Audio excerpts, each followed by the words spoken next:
Russell middle part of that, not on terms with his teammate. Where does it add up? Russell takes it back.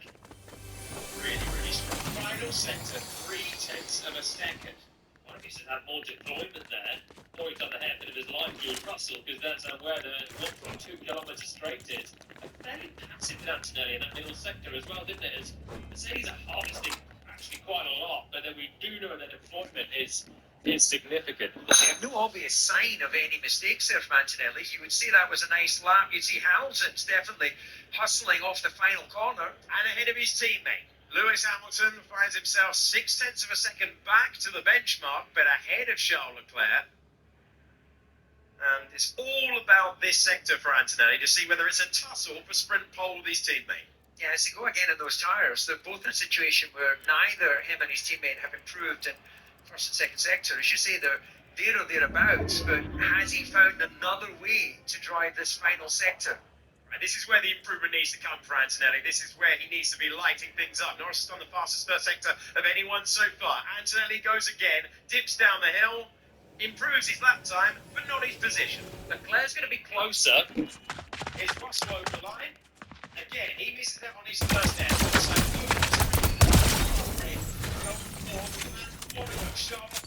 Once again on a little of the rear as he went down the gears for the hairpin. 1 corner to go. That's the last of the battery. And now it's all about the across the line. Charles Leclerc second away. And he can't get ahead of his teammate. So Hamilton with a great effort on the first run. We're waiting to see what everyone can do behind. Gasly doesn't have a time on the board in this scrap, along with Oliver Behrman, along with Isaac Hadjar. Piastri has the fastest first sector, but McLaren have been great through there all the way through the weekend. When you add it all up, it's Mercedes so dominant through the final third of this racetrack. Gasly now to the checkered flag. Pierre Gasly across the line goes ahead of Max Verstappen. And let's see whether the world champion can do that. Lando Norris to the line. He goes to third, ahead of the Ferraris. 200s between Norris and Hamilton. What about the pole sitter in the Grand Prix format 1 year ago? Oscar Piastri scraping the gravel across the line, only fifth fastest. And it's Russell, Antonelli, Norris, Hamilton, Piastri, Leclerc, Gasly, Verstappen, Behrman. And let's get the final time on the board with Isaac Hadjar, P3 for the Grand Prix last week, and he goes across the line and he stays in 10th once again.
Thank you.